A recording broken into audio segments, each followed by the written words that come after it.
Same appearance for the prosecution, Your Honor. We are ready. Same appearance for the respondent, Your Honor. We're ready. Thank you and good Your Honor. morning to the counsel for the parties. Yes, Honorable Chua. What is your pleasure? Your Honor, I understand that this is a continuation of the examination of the prosecution's witness. May we request that Atty.Kapunan, counsel for the prosecution, recognize, Your Honor, please. Yes, Atty.Kapunan is recognized.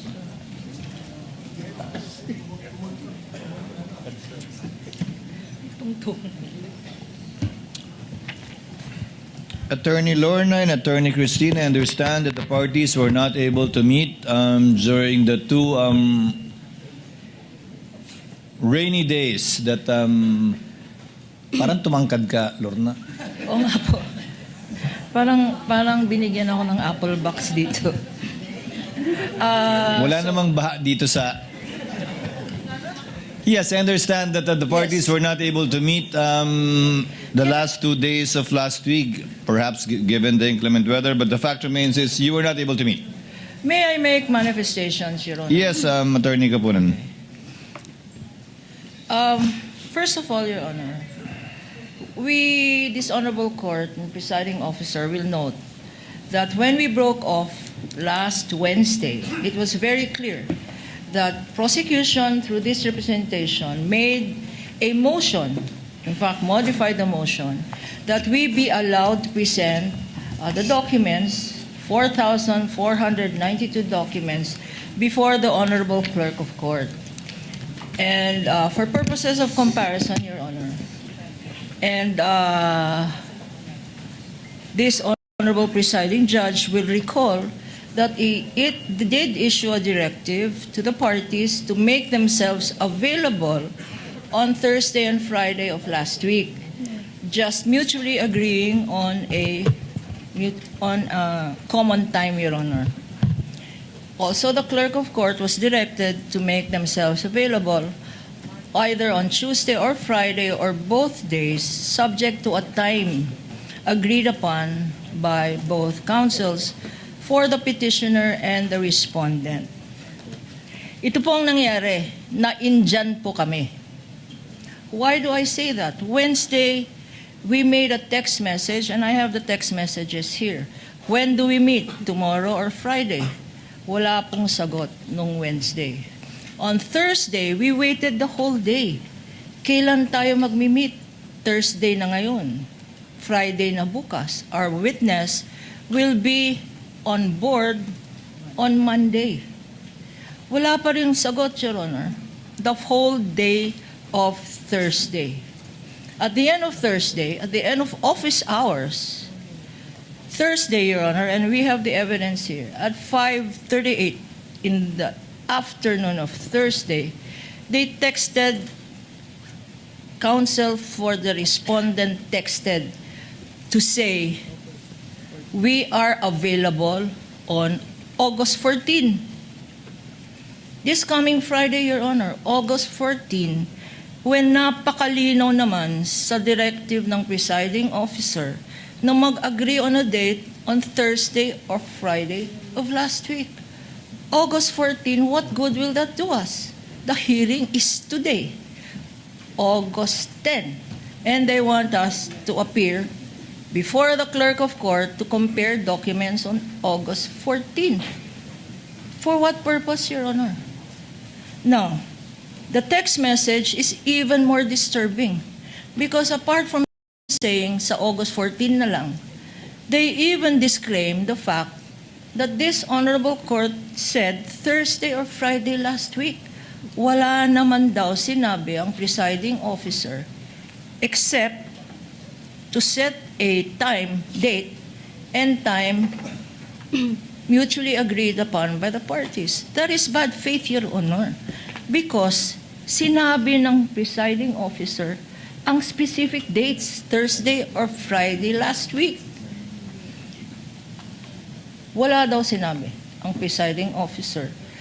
And the presiding officer will recall that you left it to the parties, Your Honor, to agree on the time but not on the dates. Now we are told August 14. The clerk of court over the weekend also was waiting for notice from both parties. And we got a call from the clerk of court saying, walang sinabi sa amin except August 14. In a last attempt, Your Honor, in a last attempt for them, for counsels, for the respondent, this morning, as late as this morning, we approached them to say, we have 1 hour to go, let's start. And they said, again, they refused. They refused, no need daw. Kasi pakitahan na lang ng summaries, etc. No need, Your Honor. Let me just say, Your Honor, that this attitude of the respondent is not new. We had the same attitude pre-trial pa lang. Ayaw na mag-stipulate. Why? Because daw, hindi faithful reproduction yung kopya nila tsaka yung kopya namin. Bakit hindi faithful reproduction? Because ang pinag-awayan, presiding officer, Your Honors, isa lang ang pinag-awayan, covering page. Covering page ng 4,492 documents na yan. Ang pinag-awayan, covering page. And that's why they did not want to stipulate. So, Your Honors, if I may, we will necessarily have to go over very briefly this witness, briefly glossing over the documents and identifying her summary, her tabulation, pursuant to the presiding officer's suggestion. And we are invoking as well Rule 130, Section 7, and Section 3C on summaries and tabulations. We will do that, Your Honor. I have a question, Counsel. Before I recognize Atty.Kristine, Attorney Lorna, Attorney Wamil had a table and summary for the ARs for December 21 to 31, 2022, which was turned over to Ms. Eileen, so she can testify on that as well, given that it's official records. My question is, does she have a tabulation and or summary? Because apparently, Attorney Wamil did not, dahil hindi na rin niya inabutan yun, ayon sa kanya, di ba? Yes, May sir. tabulation at summary ba si Ms. Eileen ng first to third quarter of 2023 ng OVP at DepEd confidential funds? Yes, Your Honor. Our witness, Ma'am Sailin Baig del Campo, does have a similar summary of all of the acknowledgement receipts, Your Honor. Again, to clarify, covering the first to the third quarters The of first- 2023 of both DepEd and OVP. Yes, Your Honor. For the first quarter of the OVP, the second quarter, and the third quarter, Your Honor, that totals 1,823 acknowledgement receipts. How many? She 1,000? For the first quarter of February 6, March 29, 2023, covering 519 documents.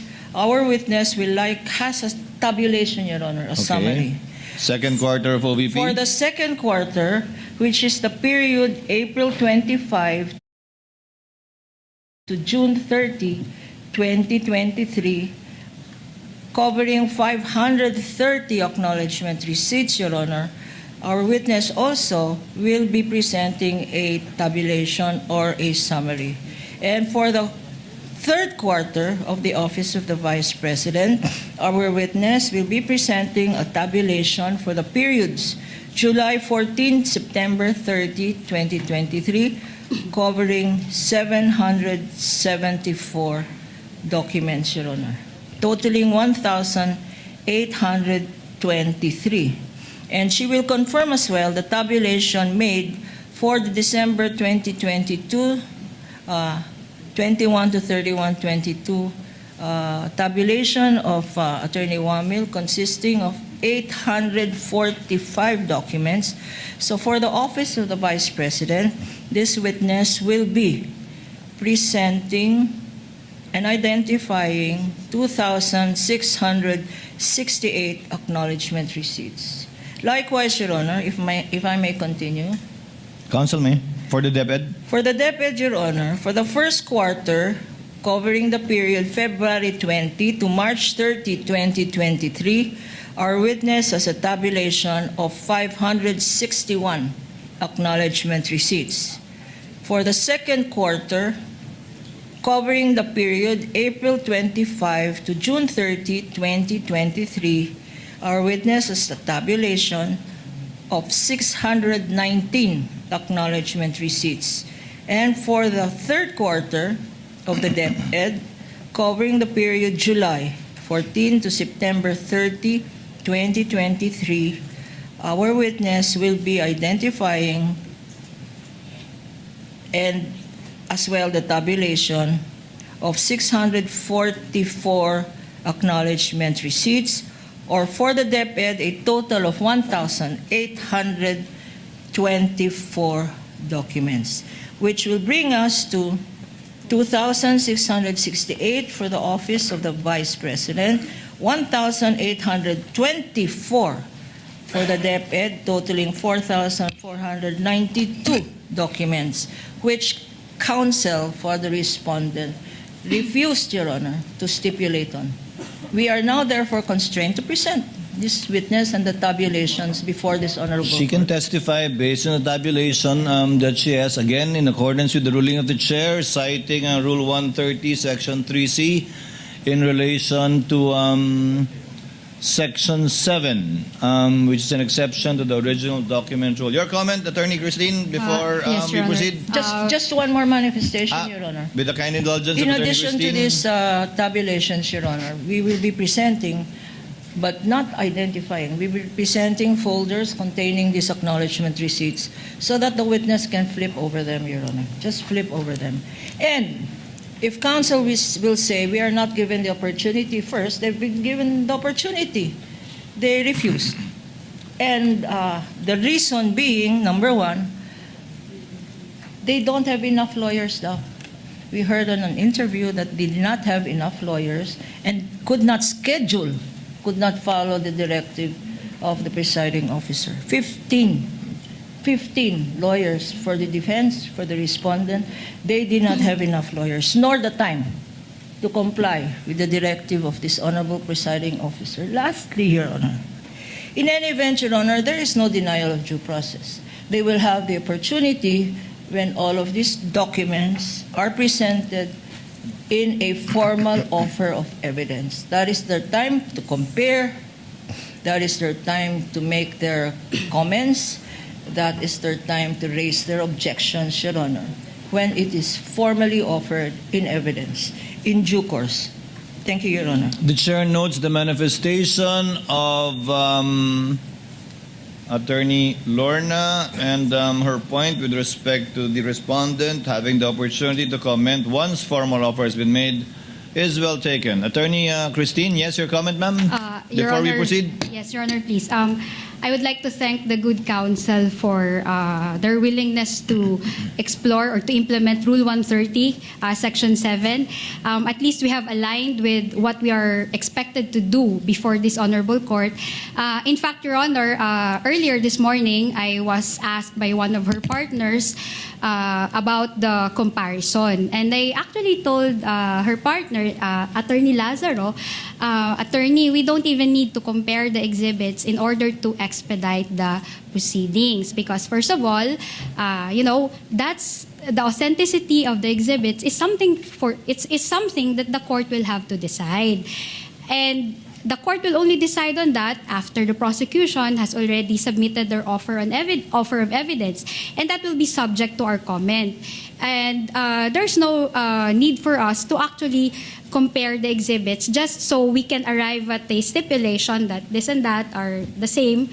And also, Your Honor, with regard to the identification of the witness of the exhibits, that goes into the witness competence. Now, we did not stipulate here in open court that the witness is competent to identify the exhibits, Your Honor, kasi hindi naman ho namin kilala ho yung taga-COA.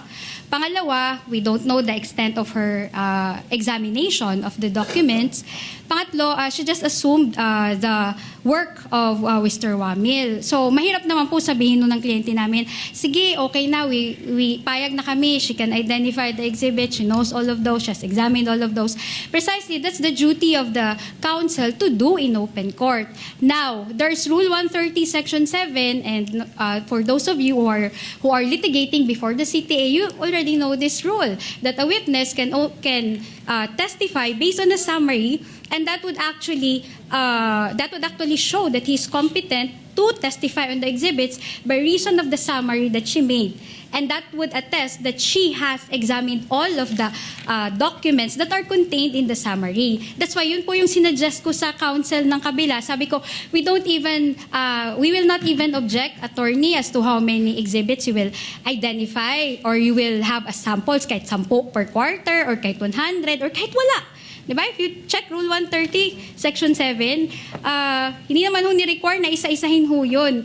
At hindi ho nire-require, Your Honor, na kailangan ho namin mag-stipulate on the exhibits, on the authenticity, so that they can use Rule 130, Section 7. And if properly done po, Your Honor, I think they can identify or they can finish all 1 quarter in less than 10 minutes. I'm talking about that, no? I'm talking about that based on experience. So, Your Honor, we don't object to their yung implementation of Rule 130, Section 7, as to the manner by how they will do it. We will also not object, but subject to cross-examination, Your Honor. Thank you. The manifestation of Atty.Kristine is noted. Chair will make a ruling so that we can move on. May I just respond to this, Your Honor? Ako na Just magre-respond. very- Ako na very magre-respond briefly. para sa kanya. Sa'yo, Atty.Kapunan.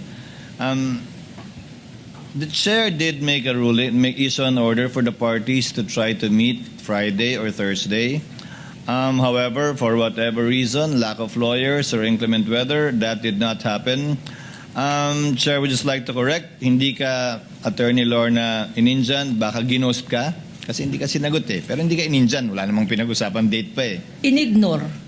Ghost na nga eh. Ghost na Ginost, bago ngayon. ginost. Hindi na. Ghost na yung bago ngayon. Ghosting. But having said that, Ghosting.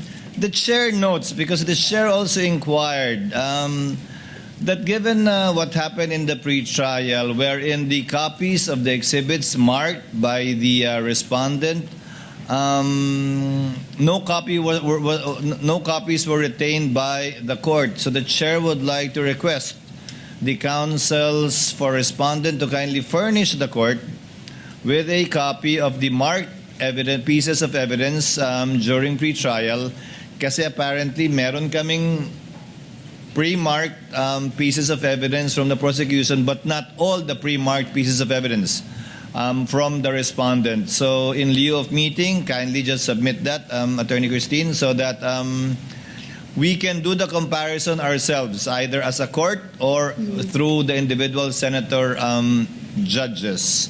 We will comply, Your Honor.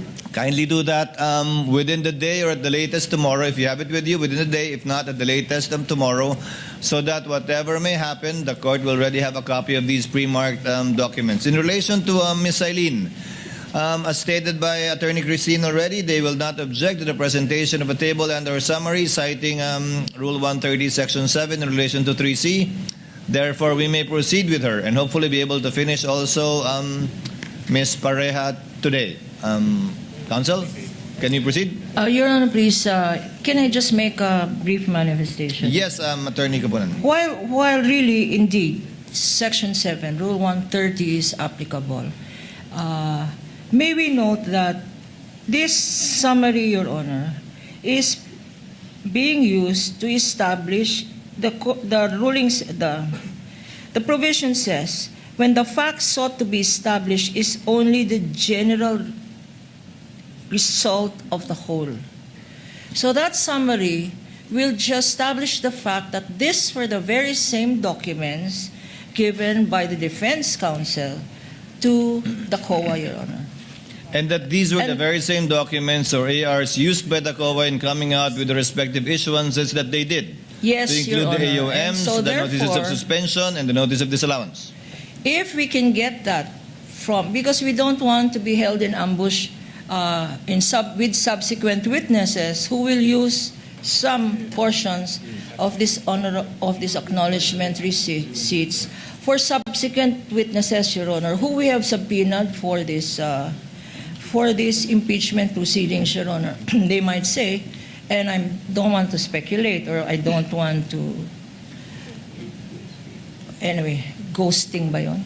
I don't want to anticipate the strategy, but we will have subsequent witnesses who will testify to specific acknowledgement receipts, Your Honor.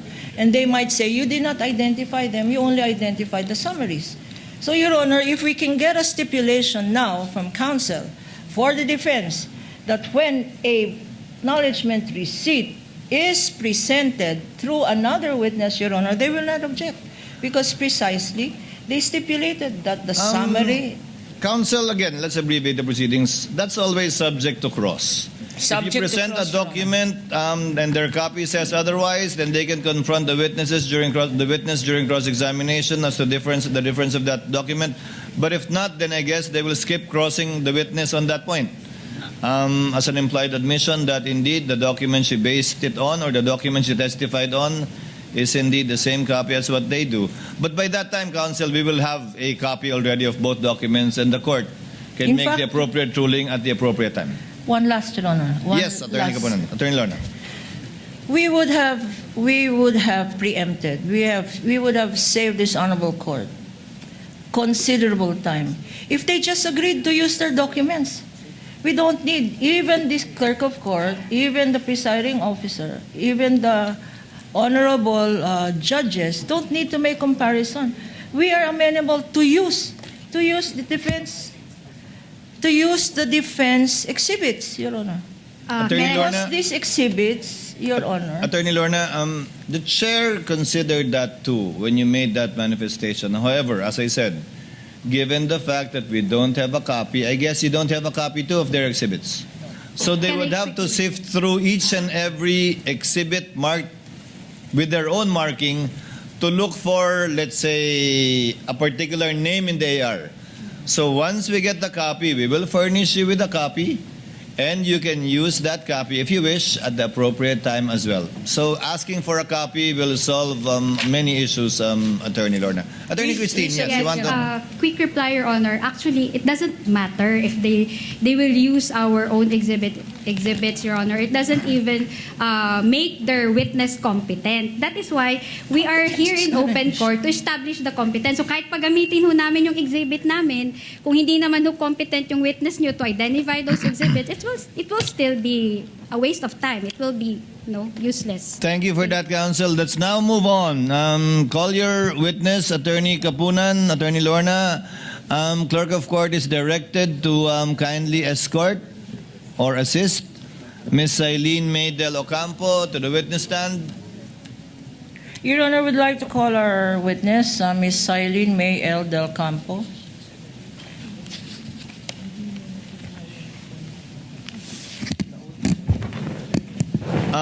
Ms. Eileen, before you sit down, do you understand that you will be continuing with your testimony before this honorable impeachment court under the same oath that you made and was given when you last appeared Wednesday ba?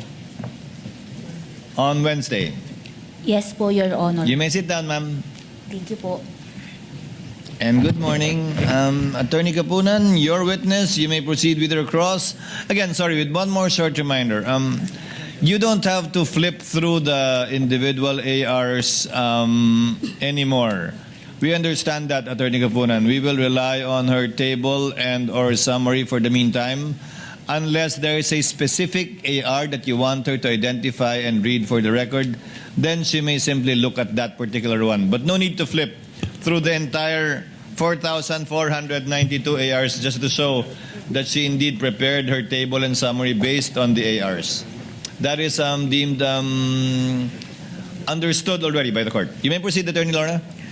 With the permission of this honorable court, good morning. Good morning to the presiding officer, to the impeachment judges, and good morning, counsel. Good morning. And the respondent. Good morning, Madam Witness. Good morning po. Are you would you like to come closer to the mic? Parang nagkwekwentuhan lang tayo. No? Be comfortable, okay? Apo. Now, we will continue with where we broke off at the last hearing when you were here and we had preliminary questions. No? But I regret that I have to ask you again because just earlier, this counsel for the respondent is questioning your competence. Madam Witness, can you remind us again, how long have you been with the COA? I have been with COA for the past 11 years. Actually po, magti 12 years na po. As COA. Yes po. And what was your educational background, Madam Witness? Saan ka nag-aral? I earned po my bachelor degree in Bachelor of Science in Accountancy from St. Louis University po. At pagkatapos mo nag-graduate sa St. Louis University, saan ka nagtrabaho? Ang una ko pong naging trabaho is as junior auditor sa isang private firm po sa Baguio City. And after that, After 2 years po, nag-apply na po ako sa COA at doon na po ako nag-start noong And what- August 26, 2014. August 26? 2014 po. Okay. And earlier you said that you were in COA ICFAO, correct? Yes po. And what particular activity or duties did you have with this office? Ang mga naging duties ko po sa COA ICFAO is first to conduct post-audit of the liquidation documents of various government agencies sa liquidation po nila sa Intelligence and Confidential Fund. And draft po an audit observation memorandum, notice of suspension or notice of disallowance po as may be warranted under rules and regulations on settlement of accounts. And after pong mag-respond nung agency, ako rin po ang nag-evaluate ng mga responses po sa mga AOM at notice of suspension. So based on your narration, 11 years mo na ginagawa to? Nag-i-issue ng audit, observation, memorandum, notice of suspension, notice of disallowance, at pinag-aaralan rin ang mga response ng mga national agencies na covered ng Confidential and Intelligence Fund. Yes po, tama po. Tell us, Madam Witness, how many of these national agencies, local government units, public officials, have you conducted a post-audit? Yung sa national government agencies po, more than 20 na. Sa local po, madami-dami na rin po, mga more than 50. Sa GOCCs naman po, mga less than 10, mga 5 to 10 po. So more than 20 national agencies, tama? More Opo. than 30, 50 local government units? Yes po. And, Mga GOCCs po, mga less than 10. okay. So when you took over, nung ikaw ang take over kay Attorney Wamil, nung February, when he retired or was transferred to another COA office in February 2024, you were then at that time also in COA ICFAO. Yes po, tama po. And ano naman ang participation mo, if any, dito sa pag-post-audit ng confidential funds ng Office of the Vice President at ng DepEd Secretary? Sa Office of the Vice President po, ang naging participation ko po is dun sa for the period December 21 to 31, 2022, ako po ang nag-evaluate ng response nila sa notice of suspension. Doon naman po sa first to third quarters ng 2023, ako po ang nag-evaluate sa response nila sa mga audit observation memorandum. Sa DepEd naman po, ako po ang nag-evaluate ng responses nila para dun sa dalawang AOM for the first to third quarters of 2023. Okay, Madam Witness, you took over the functions, or you took over yung mga in-audit ni Attorney Wamil. Are you aware na gumawa siya ng isang tabulation tungkol sa acknowledgement receipts for the last quarter of the Office of the Vice President, December 21 to 31? Are you aware na merong ginawang tabulation si Attorney Wamil? Yes po, aware po ako sa tabulation ni Mr. Wamil. If this tabulation is shown to you And for purposes of identification, Your Honor, this has been previously marked in evidence as P-1-29 for the prosecution. Showing to you, Madam Witness, please go over this tabulation prepared. And may we ask permission for our associate, Attorney J. De La Cruz, to be allowed to present this to the witness. Assisting counsel of the parties may approach.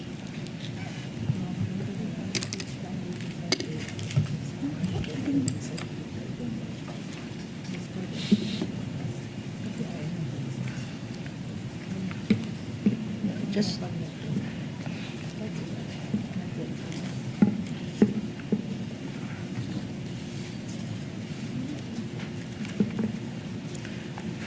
for the record, Your Honor, the witness is going over the tabulation submitted and marked by by Attorney Wamel, and it is Exhibit P-1-29. Noted and made part of the record. Do you confirm, Madam Witness, that ito ang tabulation na sinubmit ni Attorney Wamil sa COA-ICFAO office na minana mo sa kanya? Yes po, ito po yung tabulation na kasama po doon sa mga documents na na-forward sa akin. Okay. After you received these documents from Attorney Wamil through the office of the COA-ICFAO, what happened next? After po ma-issue yung notice of suspension sa OBP, nag-submit po sila ng response noong March 13, 2024 po. Itong response na sinasabi mo, meron ka bang kopya? And if shown to you, itong response ng Office of the Vice President, will you be able to identify the same?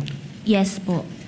Your Honor, for easy reference of the presiding officer and this impeachment court, may we ask permission to flash it in the screen, Your Honor?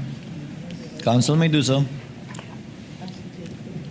You're referring to Exhibit P-1-13-B Yes, Your Honor. and Respondents 1-120 OVP.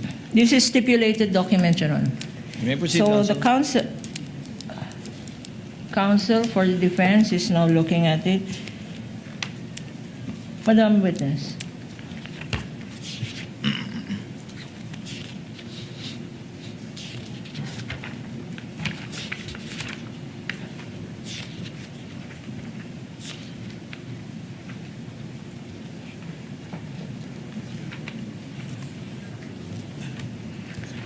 Having gone over this document, Madam Witness, ito ba yung sinasabi mong letter response ng Office of the Vice President?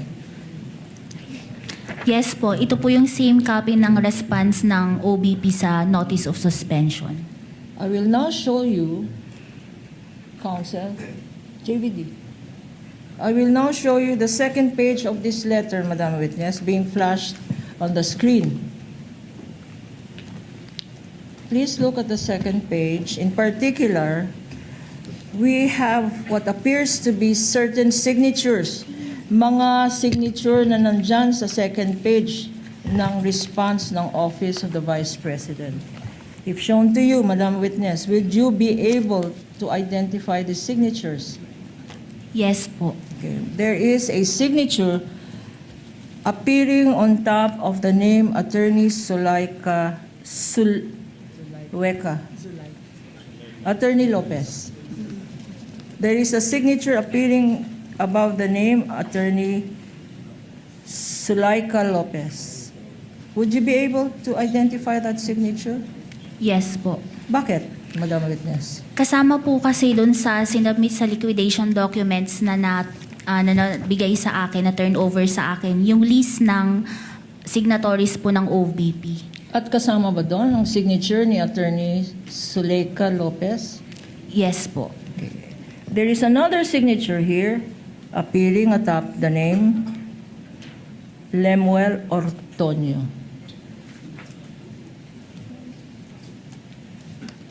Please go over this signature and tell us if you are familiar. Nakikilala mo ba tong signature ng isang Ortonio sa dokumentong ito? Yes po. Why, Madam Witness? Kasama din po ito dun sa list ng specimen signature na nasubmit po sa amin dun sa liquidation documents nila. Okay. And pag alam mo, sino ba itong Attorney Sulaika Lopez? Based po dito sa dokumento na to, siya po ang Chief of Staff ng OBP. Okay. Undersecretary po at Chief of Staff. Ito naman Mr. Lemuel Ortonio. Sino naman itong Lemuel Ortonio na to?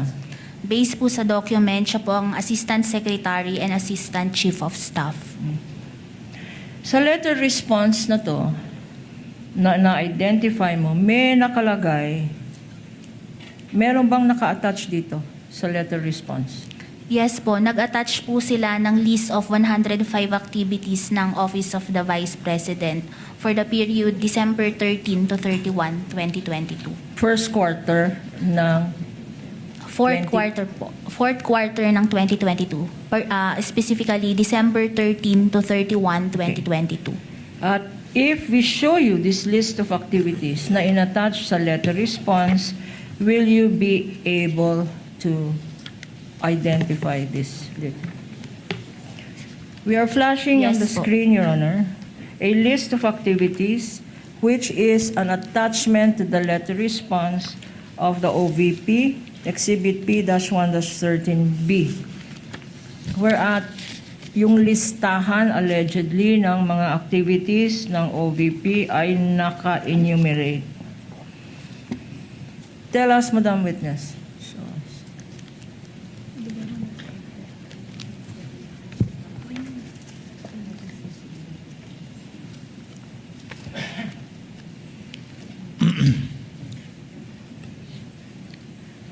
Likewise, flash on the screen. Tell us, Madam Witness, ano ang significance nitong mga list ng activities na sinubmit ng Office of the Vice President sa kanyang letter response? Anong ibig sabihin nun? List of activities. Ito po ay naging attachment nila as documents evidencing success of information gathering and or surveillance activities po na required po kapag nagkakaroon ng payment of rewards. Anong period covered itong list of activities? December 13 to 31, 2022 po. And what ang observation, itong activities na nakalagay dyan ay prior to the receipt of the Office of the Vice President of its confidential fund. Ito ba ay kino-confirm mo? Yes po, kasi yung cash advance po for 2022 po is for the period December 21 to 31, 2022. At kailan na tinanggap ang cash advance? December 21 po ang start.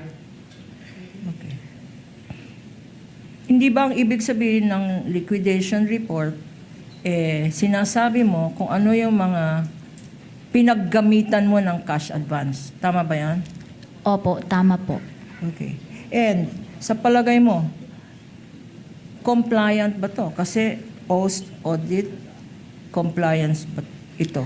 Based po sa document, Yeah. based po sa document na to, hindi po napakita dito na yung proof of success of the information gathering at may mga activities din po dito na from December 13, 15, 17, 18 na hindi po sakop dun sa period of utilization ng cash advance which is for December 21, 31, 2022.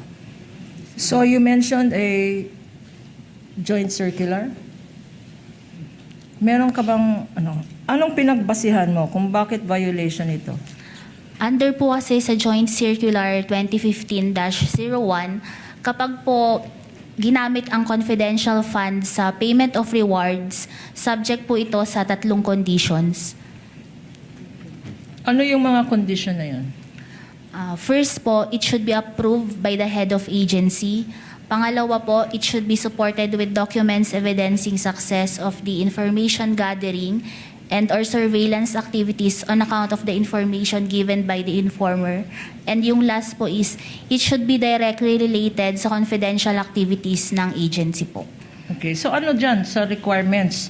ang sinasabi mo hindi sinunod ng Office of the Vice President.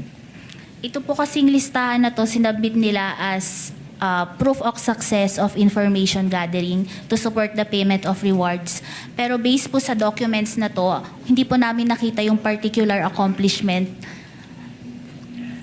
Okay, nakalagay sa dokumento, examples ng activities ng Office of the Vice President for the confidential funds. Pakibasa nga for the record, no? Kasi tama ba yung basa namin, may tree planting, gift giving. Please read for the record, Madam Witness. Ano yung sinasabing pinaggamitan ng confidential funds? Dito po sa December 13, 2022, Department of Education 2022 Partners Appreciation Night in Mandaluyong City, Metro Manila. December 15, Sandali. Appreciation Night. Opo. Sa pagkaintindi mo, confidential activity ba yan? O nasa listahan ba yan Your Honor. ng confidential activities base sa joint circular? Based po dun sa enumeration kung saan gagamitin ang confidential fund, hindi po ito nakasama doon. Basahin mo pa yung iba. So hindi. Ano pa yung iba? December 15, 2022, Knights of Rizal Supreme Council, 60th year of the Institute in Baguio City, Youth Campaign on Patriotism. Meron din po Compliant ba to sa listahan? based po sa joint circular, hindi po ito nakasama dun sa mga activities po under 4.8 kung saan pwedeng gamitin ang confidential fund. Basahin mo nga lahat ng activities na yan for the record at sabihin mo kung compliant ito. Kung ito ba mga activities ay pinapayagan bilang liquidation ng confidential funds. Meron po dito December 17, 2022, Christmas activity in Happy Land, Tondo, Manila. Christmas activity and exploration meeting of Extension Office Barangay 101 in Tondo, Manila. Consultation with Barangay Chairman ng Manila in Manila. Pasasalamat and update meeting TODA in Barangay Batasan Hills, Quezon City. May mga activity po dito na pasasalamat, coordination meeting, may mga tree planting po, distribution of wheelchairs, gift giving, medical mission, at iba pong activities ng mga satellite offices po ng Office of the Vice President. Sa joint circular na minention mo, can you remind us, ano ba talaga ang definition ng confidential funds? Ang confidential fund po, ito po yung lump sum amount na nasa General Appropriations Act na gagamitin po for confidential activities po ng isang ahensya. At itong binasa mo, tree planting, napakadaming Christmas party, napakadaming award ceremony, yan ba ay pinapayagan sa sinabi mong definition ng confidential funds? Hindi po. Hindi po. With the indulgence of Your counsel. Honor, please. With the indulgence of counsel. Ms. Eileen, maliban sa hindi pinapayagan o pasok sa pwedeng paggastosan ng confidential fund, yung mga binasa po ninyo, yung gastos ay ginawa rin bago na encash yung cheque. Kung based po sa document na ito, meron po kasing activities dito na from December 13 to 18 na hindi po sakop dun sa period of utilization based sa accomplishment report. Labas doon. So, hindi posibleng gamitin yung perang na-release ng 21 para i-reimburse yun, kung tama man yung pinagastusan. Yes po, kasi under the joint circular po, meron pong portion doon na hindi po pwedeng gamitin for reimbursement yung pondo ng So, confidential. prospectively lang. So, yung mga activities na pwede lang ay 21 to 31. Opo, tama po. You may proceed, counsel. Dahil dito sa sinabi mong violation, wala sa period, no? Yung, as observed by the Honorable Presiding Officer. At dahil wala naman sa listahan sa joint circular kung saan pwedeng gamitin ang confidential funds, ano ang ginawa mo after that, if any? After po evaluating the response ng OBP at saka po yung mga attachments neto, ako po ay nag-draft ng Notice of Disallowance at isinabit ko po ito sa aking Division Chief for her review. If I will show you, pag pinakita sa iyo ang isang Notice of Disallowance for purposes of the record, Your Honor, this has been pre-marked as Exhibit P-1-13-C. Would you be able to identify it? Opo. Showing to you, Attorney De La Cruz will show it to you. Please go over this document and tell us if the relationship of this document to the notice of disallowance you have mentioned, and again, we are seeking permission to flash it for easy reference on screen.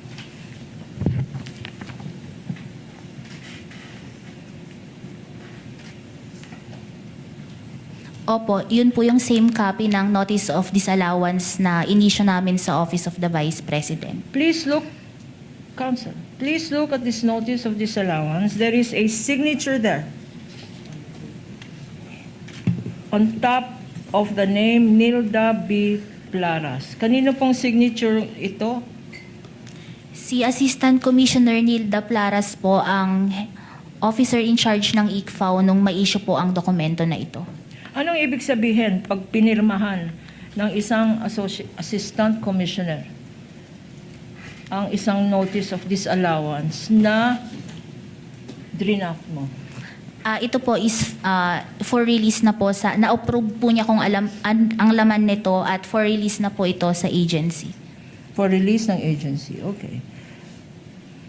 Tell us, Madam Witness, itong notice of disallowance ng COA ICFAO, yung recommendation mo at yung inapprove ng Assistant Commissioner for release, magkano ang disallowed ng COA ICFAO?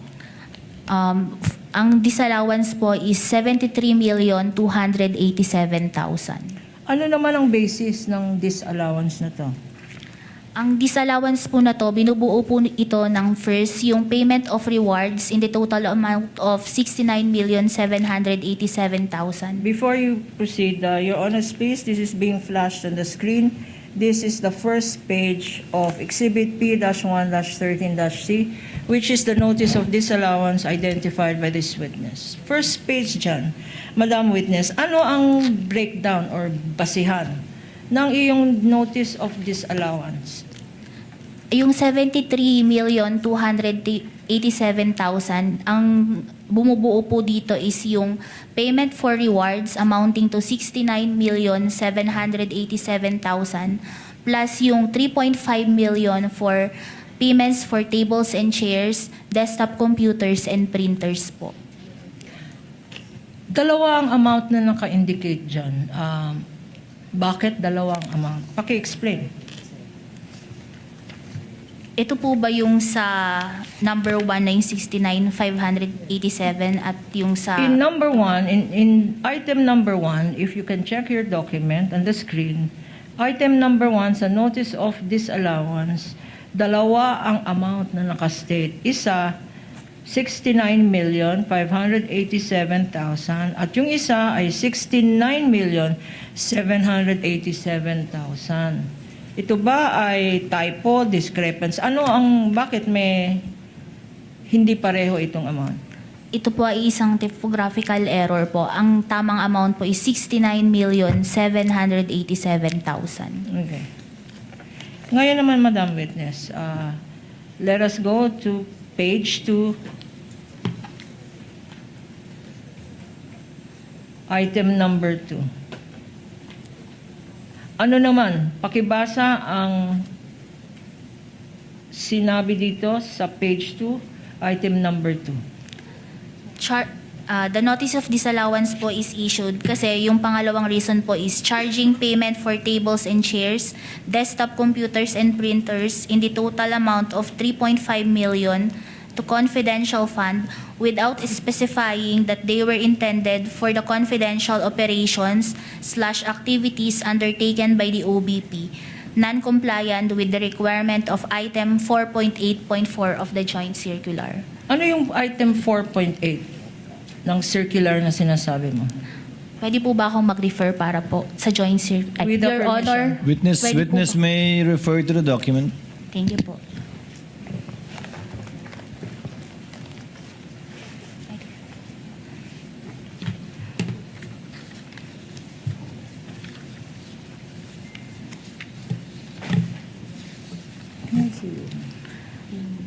Based po sa item 4.8.4 ng Joint Circular, purchase or rental of supplies, materials, and equipment for confidential operations that cannot be done through regular procedures without compromising the information gathering activity concerned. Okay. Bakit ito ay naging basehan ng disallowance? Nung tables and chairs na yan, di ba confidential yon? Kung Hindi- saan binili yung table and chair na yan, di ba confidential yon, Madam Witness? Hindi po kasi nila in-specify na the payments for yung tables and chairs and desktop computers were used for confidential operations po. Wala po silang nasubmit na any explanation dun sa response po nila. Kailangan ba mag-submit ng... Anong mga kailangan i-submit na dokumento by way of... Para explain kung saan ginamit tong tables and chairs, laptop, tsaka... Anong hinahanap ninyo sa post-audit? Dapat po mapatunayan nila na ito ay binili para po sa confidential operations ng ahensya. At anong kailangan na dokumento? And since this pertains po sa as purchases, dapat po supported ito ng either sales invoice or official receipts po. Okay. Sa pag-evaluate mo nitong dokumentong sinabmit ng Office of the Vice President, meron ba yon mga official receipts, sales invoice na sinabmit? Wala po. Isa, dalawa, tatlo. Walang sinabmit, Madam Witness? Wala pong mga resibo po. Okay. Now, based sa iyong audit, sino-sino ang liable persons dito sa in connection with this notice of disallowance na binasa mo? Sino-sino ang mga persons na responsible or accountable dyan sa pinakita mo? Ang mga persons po na liable or responsible is first po the head of agency, Vice President Sara Duterte, the Special Disbursing Officer, si Ms. Gina Acosta, at ang Chief Accountant po na si Ms. Julieta Villa del Rey. Okay. Sa document na yan, pwede bang pakita mo yung mga pangalan na sinabi mo? Nasa page 2 po. Showing to you page 2, Madam Witness, and being flashed on the screen. Please tell us if these are the very same persons na sinabi mo na accountable. Yes po. Bakit sila accountable? Unang-una po, yung si Vice President Sara Duterte po, siya po ang nag-approve ng transaction and including the utilization of the cash advance. Saan nakalagay dyan na siya ang nag-approve? Yun pong sa accomplishment report. And then, kay Ms. Gina Acosta naman po, dahil siya ang Special Disbursing Officer and she disbursed po the cash advance. Ito namang Villa del Rey. Bakit sinasabi mo na accountable officer siya? Nag-certify po siya dun sa backseat ng liquidation report na ang supporting documents are complete and proper. Hindi ba nila ginawa ito? Yung mga sinasabi mo na kailangan sa joint circular? Yes po. Yes. It kasi po yung participation nila sa transaction, kaya po sila nasama sa persons na liable po sa transaction na ito. Dahil first, si BP Sara bilang siya ang head of agency at siya po ang nag-approve ng transaction and utilization ng cash advance. Pangalawa po, ang naging participation po ni Ms. Gina Acosta is siya po ang Special Disbursing Officer at siya po yung nag-disburse ng cash advance. At kay Ms. Julieta Villa del Rey naman po, sinertify niya na complete and proper yung supporting documents pero hindi po complete and proper yung nasubmit po sa amin. Okay. Madam Witness, nag-issue ang COA ICFAO ng notice of disallowance. What happened next, if any, kung maalala mo? Noon pong February 5, 2025, nag-appeal po ang Office of the Vice President. Nag-file po sila ng petition for review sa Commission proper. And do you know what happened to this petition for review?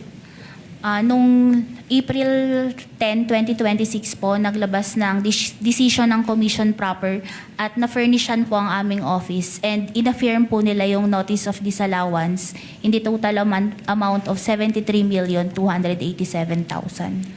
So yung petition for review,